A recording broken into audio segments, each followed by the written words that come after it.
Today we have a really exciting donation and upgrade. Huge thanks to Harry. He sent me over this wonderful little package, and in here is an ATI Radeon 9600XT for Mac. So it's fanless, 128 megabytes of VRAM, a massive upgrade over the 5200 Ultra that I've got in there now, or whatever it's called in my G5 by the way. So I am really looking forward to digging into this awesome donation and checking it out. Huge thanks to Harry. His link is down in the video description below. Please go and check him out. This is so kind of him. We're gonna have some unboxing and upgrade goodness.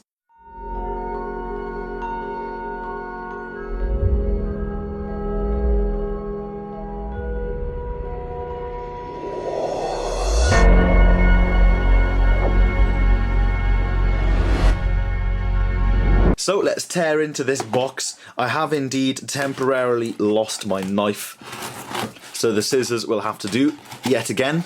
I think I used my new knife in maybe one unboxing video before I misplaced it in my complete tip of a bedroom.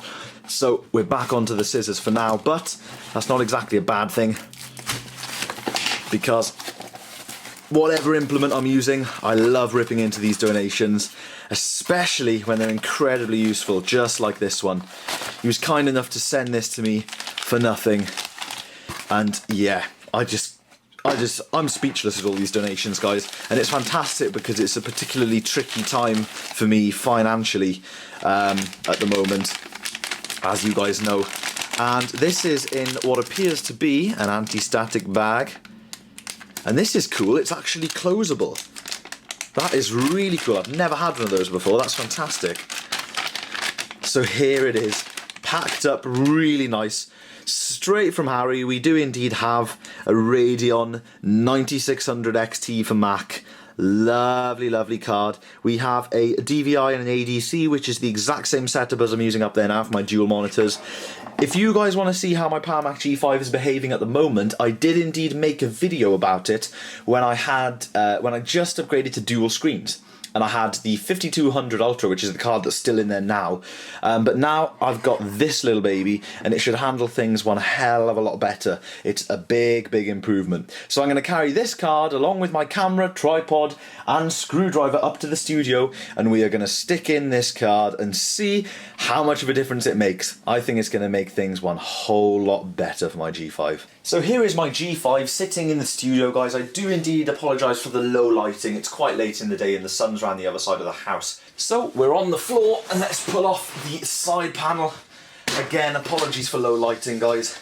Now, for those of you who haven't seen this machine before, instead of me sitting here explaining the specs, it's probably a good idea if you go back and check out some of my other videos where I talk about the G5. I did a massive video with James unboxing this thing and getting it running. It was good fun. It was a big laugh, and I've just realised there's actually no screw holding the graphics card in, which is quite cool. So we can just go ahead and yank it straight out. Now there's a tab on the motherboard, of course. It's an AGP slot, so once you pull that, you can just, come on. Ooh, it's a bit stubborn.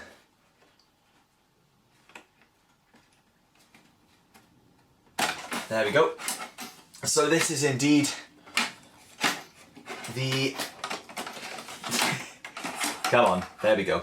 This is the NVIDIA GeForce FX 5200 Ultra, and this beast looks very similar, but it is a much, much better card. They look pretty much identical, which is funny, but this one is a lot weaker. Okay, so here they are. Let's get the 9600 sitting in its slot.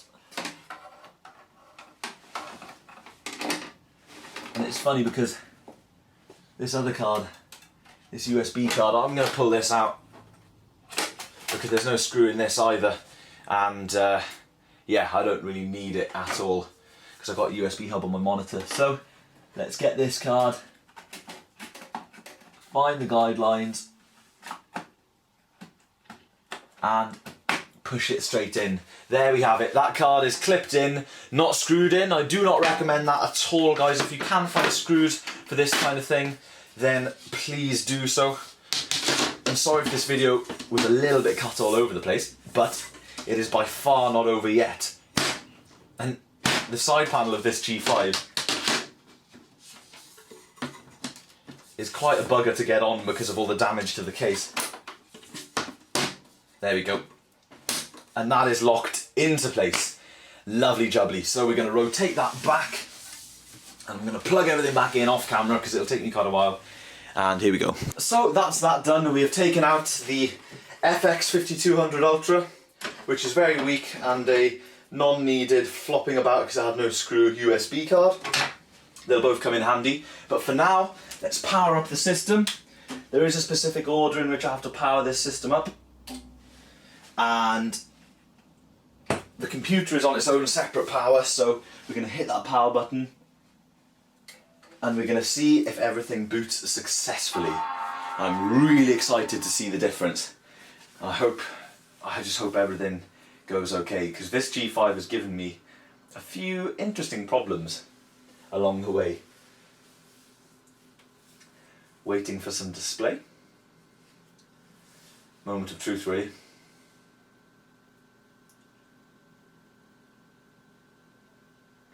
Perfect. Fantastic, guys. We do indeed have both displays powered up. What's the angle looking like? Absolutely terrible. Sorry, guys. Hang on a sec. There you go. One display, second display. Perfect. Now that's a good angle so that you can see both displays. As always, professional camera work on this channel. Gotta love it. And what the first thing we'll do is go and check out the system profiler. As soon as we get a mouse. Mouse is definitely plugged in. Oh, okay, the display alignment has gone out. That's okay. That's not a problem. They've just been flipped around. If I go to About This Mac, more info. I can tell already. Just by zooming in, I can tell it's smoother. Graphics and displays. HDR Radeon 9600XT. Let me turn the monitor around just so I can see you guys. There we go. 9200XT. 128 megs of VRAM. Absolutely perfect. So we're just going to nip into the system preferences, change the alignment of these displays, because my secondary monitor is indeed over here. And let's just check that for lining up. I could do with being a bit more like that. There we go, absolutely perfect, lovely. So the dock was a big problem for me before. Oh my gosh, that is so much smoother, guys. So much smoother. That is fantastic. What an upgrade.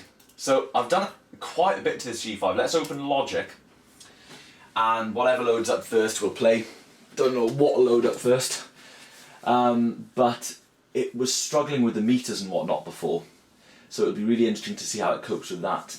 So here's my second display, and you can see we've got a sort of normal amount of tracks there. The meters, I've got some metering going on in this EQ as well. The metering is looking a lot better as a motorbike passes outside.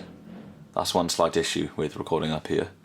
But if we pan over, you can see the track is actually playing. I'm not playing it through the speakers for a couple of different reasons, actually. It's kind of complicated, but I have done in the past, so check out my videos on that. But yeah, swinging back around, you can see there that everything, bar the little bit of clipping on one of my rack toms, I believe, you can see everything is bouncing up and down very smoothly. If I scroll over a little bit, if I zoom in as well, because zooming on Logic used to be nearly impossible, and as you can see the meters are pretty much, they're really coping. They are really coping. So if I scroll over a touch,